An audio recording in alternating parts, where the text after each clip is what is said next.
México vive un momento crítico en el mundo del periodismo, un ramo golpeado por cada vez más asesinatos a periodistas. Ya van 6 en lo que llevamos de 2022. Muchas organizaciones internacionales de derechos humanos han alertado sobre este problema y recientemente incluso el secretario de Estado estadounidense pidió al gobierno de México más protección a los periodistas. En medio de esta ola de asesinatos a informadores, el presidente mexicano Andrés Manuel López Obrador ha arremetido contra algunos profesionales de la comunicación, señalándolos con nombre y apellido y calificándolos de traidores a la patria, mercenarios y golpistas. Hoy hablamos con uno de ellos, Carlos Loret de Mola. Bienvenido a nuestra entrevista de la semana aquí en DW en español. Muchísimas gracias a ustedes por invitarme. Muchos saludos. Carlos, el presidente de la República publicó supuestos ingresos tuyos en una de sus conferencias mañaneras después de esa investigación en la que participó la Organización Mexicanos contra la Corrupción y la Impunidad y Latinus, la plataforma digital de noticias que fundaste. Investigación sobre un conflicto de interés del hijo del presidente por la renta de una casa en Houston. ¿Probaron ustedes el conflicto de interés? Bueno, aquí me parece que, digamos, el reportaje señala dos cosas centrales. La primera es esta vida de lujos, este millonario súbito que se volvió el hijo del presidente de México. Mientras el papá da cátedras de austeridad y dice que la gente no debe tener más de un par de zapatos, pues su hijo vive con una casota en Houston, con una alberca de 23 metros, un cine privado, manejando una camioneta Mercedes-Benz. Entonces uno se pregunta cómo un individuo del que no se le conoce trabajo alguno, resulta que se volvió millonario de la noche a la mañana. Entonces hay un primer cuestionamiento en el reportaje que tiene que ver con la contradicción de este discurso de austeridad y de yo soy pobre y presentarse al electorado como un presidente pobre al que le salió un hijo rico. Y hay una segunda parte que tiene que ver con de quién es esa casa que habitaba José Ramón López Beltrán, el hijo del presidente de México, Andrés Manuel López Obrador. La casa en el momento que la habitaba, era propiedad de un alto ejecutivo de Baker Hughes, una empresa petrolera a la que le siguen saliendo contratos que ha recibido del gobierno mexicano. Ha tenido, decimos en México, un sexenio de oro Baker Hughes, porque durante los primeros 3 años de los 6 de Andrés Manuel López Obrador le han triplicado los pagos en un momento en donde Pemex, la petrolera del gobierno, prácticamente no les está pagando a sus proveedores. Bueno, Baker Hughes lo tiene sumamente consentido y ha triplicado el número de pagos. Entonces, estos elementos ponen sobre la mesa el tema del conflicto de interés. Desde mi punto de vista, hay un conflicto de interés flagrante en el momento en que no se declara y no se transparenta que el hijo del presidente de México habita una casa de un alto ejecutivo de una empresa contratista del gobierno. Y creo que esa es prácticamente la definición de conflicto de interés. A partir de ahí han surgido por lo menos otro conflicto de interés más, cuando al tratar de tapar un poco este escándalo, dijeron que el hijo del presidente trabajaba. Ah, sí, ¿dónde trabaja? Pues resulta que en otra empresa de los hijos de un empresario que es asesor de López Obrador, que ha recibido más de 100 licencias, permisos, renovaciones, concesiones durante el gobierno, y eso tampoco se había transparentado, tampoco se sabía y tampoco se había declarado. Según tengo entendido, Carlos, la Fiscalía ha abierto una investigación, pero una auditoría externa a Baker Hughes ha descartado tener ese conflicto de interés. Yo me pregunto si a nadie le debería interesar cuánto ganas tú, y está claro que ese discurso de austeridad del presidente contradice y mucho la vida privilegiada del hijo, pero si a nadie le debería interesar cuánto ganas tú, ¿a quién le interesa cómo vive el hijo del presidente de la República? La supuesta exhibición de mis ingresos, bueno, la exhibición, mejor dicho, de mis supuestos ingresos por parte del presidente de México es una clara venganza. Es decir, el presidente, en el momento que no tiene explicación para la casa gris, como ya se le conoce en México, para la casa de su hijo, cuando no tiene explicación frente a todo esto, arremete en contra de los periodistas que hicimos la investigación y particularmente en contra mía, y entonces presenta estos supuestos ingresos y es decir, trata de desviar la atención hacia otra cosa. Aquí es muy importante que a lo mejor el auditorio de otros países del mundo entienda algo muy particular. los contratos de los periodistas famosos o conocidos con las cadenas de televisión, en muchos lugares del mundo se hacen públicos, ¿no? Por ejemplo, hay periodistas de los Estados Unidos, tú sabes cuánto gana Anderson Cooper y cuánto tiempo renovó con CNN, por ejemplo, ¿no? Por poner un ejemplo de alguien muy conocido. ¿Por qué en México no pasa eso? Porque en México tenemos una industria del secuestro brutalmente grande. Es conocido internacionalmente que México es un lugar muy inseguro para todos, no solo para los periodistas. Entonces, nadie, ningún ejecutivo habla de los bonos que recibe, es decir, nadie habla de cuánto dinero tiene, mucho o poco, porque es un país, México es un país en el que te secuestran por el equivalente a 500 euros. No, si no necesitas ser un millonario ni un multimillonario. Entonces, si de pronto tú apareces con más ingresos, algo de lo que la gente prefiere no hablar por un tema de seguridad. Y eso es lo que explica, pues digamos, la manera en cómo el presidente presenta esos supuestos ingresos y me pone, a mí en lo particular, pone desde luego a mi familia a merced del crimen organizado, a merced de las bandas de los secuestradores. Y además viola tu derecho a la privacidad. Vamos a ver, hemos visto a un presidente, ya lo dices tú, muy combativo, con cualquier voz crítica, no solo tú con el gobierno, sino también con otros periodistas, académicos y organizaciones civiles. Pero también a ti, Carlos, te veo combativo. Tu respuesta a AMLO parece más bien de político opositor que de periodista. No, yo soy estrictamente periodista, estoy tratando de defenderme de un presidente que nos tiene bajo ataque, que nos tiene atacándonos tremendamente, que yo nunca había visto esto, es decir, el reportaje salió hace como mes y medio, y prácticamente todos los días, desde ese día, el presidente me ha injuriado, me ha calumniado, me ha insultado. Yo no tengo ningún inconveniente en que el presidente conteste los datos y los documentos del reportaje, que dijera, oye, esa casa no la vivió mi hijo, oye, esa casa no tiene una alberca de 23 metros, oye, mi hijo no maneja una camioneta Mercedes-Benz. Bueno, pues eso es un derecho de réplica. ¿Qué ha hecho el presidente? Llamarnos traidores a la patria por presentar un reportaje, decir que somos golpistas, que queremos dar un golpe de Estado, decirnos golpeadores, mentirosos, calumniadores, mercenarios. Es decir, frente a documentos y fotografías sobre la casa de su hijo, el presidente contesta con insultos. Y se me pasó a decir algo que me preguntabas en tu intervención anterior, y tenía que ver con la manera en como Baker Hughes, esta empresa petrolera, había respondido. Baker Hughes se volvió un poco un meme en México, que Baker Hughes contrató a una investigación, ellos mismos la contrataron, ellos mismos la hicieron, y la fueron a presentar públicamente a las oficinas de Pemex. Es decir, el sospechoso de estar en un conflicto de interés presenta su exoneración en las oficinas del sospechoso de haberse coludido, ¿no? Entonces, todo este tema ha hecho, la manera en cómo ha manejado el gobierno, crisis. Que parece que esa auditoría externa, que no ve conflicto de interés, es externa de Baker Hughes.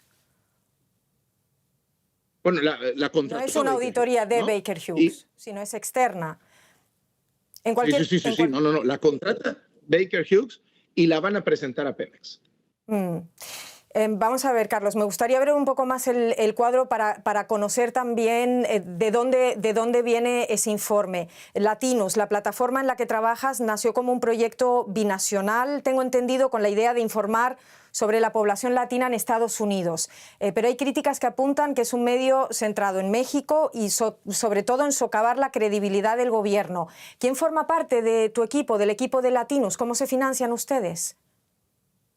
Bueno, es un medio de comunicación privado, es decir, tiene ingresos de distintas vías, quien quiere comprar un banner en la plataforma, quien quiere comprar un anuncio a través de YouTube. Nuestros programas salen en YouTube y esa es la manera, o sea, se financia con medio de comunicación y hay es un financiamiento total y absolutamente privado, no viene de ningún partido político, no viene nada de esa naturaleza.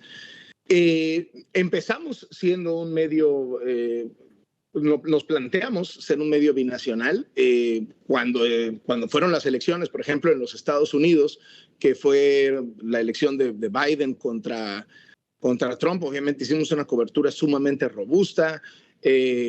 Apenas mi programa de ayer lo hice desde Nueva York, el programa que salió ayer en la noche. Yo tengo en Latinos un programa a la semana mío y otro que hago con un gran amigo mío y un extraordinario personaje que es Broso, ¿no?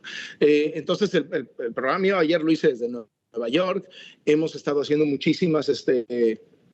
muchas cosas, hay toda una sección en Latinos que trata de los Estados Unidos, y también abordamos temas de México. Oye, ¿las grandes exclusivas de Latinos han tenido que ver con México? Sí, las grandes exclusivas de Latinos han tenido que ver con México. Hemos revelado los videos de 2 hermanos del presidente de México recibiendo dinero en efectivo clandestinamente.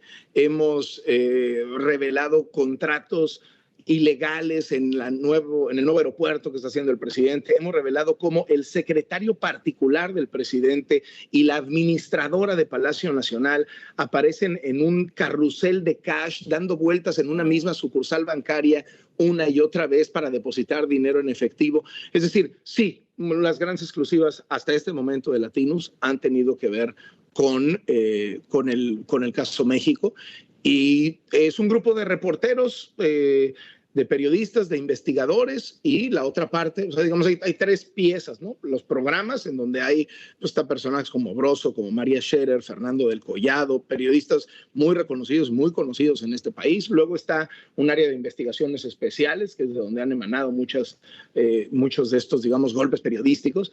Y luego está un área de procesamiento de las noticias habituales, una redacción de noticias que alimenta la plataforma, etcétera, etcétera. Yo no soy dueño de la plataforma, yo participo y trabajo en la plataforma, como trabajo también de colaborador del Washington Post, de colaborador de W Radio, de colaborador del Universal. Es decir, yo tengo un periódico, trabajo en una estación de radio, tengo mi columna en un periódico, colaboro con el Washington Post también con una columna quincenal, y hago este programa semanal en Latinos, ¿no? Entonces así es más o menos como está estructurado.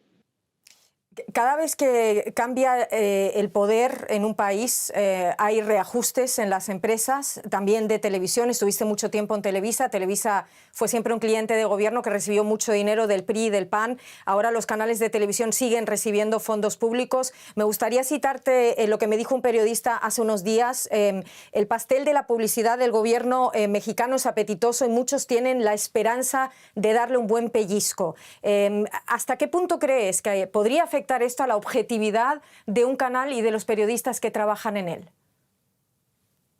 Yo creo que puede ser una herramienta de presión hacia un periodista, puede ser una herramienta de presión de los dueños de los medios o los ejecutivos de los medios hacia los periodistas, pero también los periodistas tenemos un músculo para resistir este tipo de cosas. A ver, yo trabajé en Televisa durante más o menos 20 años y sí, el gobierno, si no me equivoco, los gobiernos representaban más o menos el 8% de los ingresos de la televisora. Entonces tú dices, es que recibía miles de millones de pesos del PRI y del PAN. Bueno, también lo recibía de Coca-Cola y lo recibía de Procter, ¿no? Para anunciar pastas de dientes y jabones, ¿no? Entonces es una televisora, ¿no? Y tiene anuncios comerciales, etcétera, etcétera. Las leyes mexicanas permiten que los gobiernos contraten publicidad en los medios de comunicación. Ha habido mucha polémica y me parece que tiene que mejorarse muchísimo el debate sobre cómo asignan los gobiernos ese presupuesto, porque es presupuesto público, y cuáles son las reglas de asignación. Siempre ha sido un tema discrecional, lo es hasta hoy.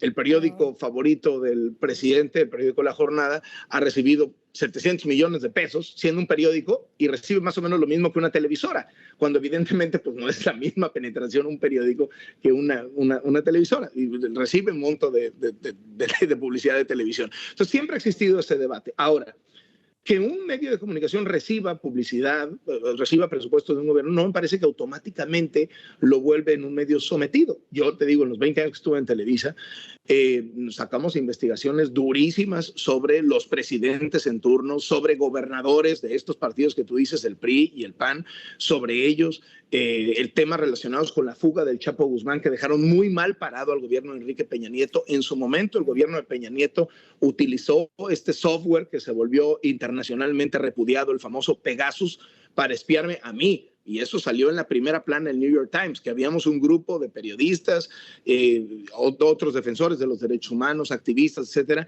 que éramos espiados por el gobierno de Peña Nieto usando Pegasus. Y entre esos se hablaba de unos 13, 15 que éramos espiados. Uno de esos era yo.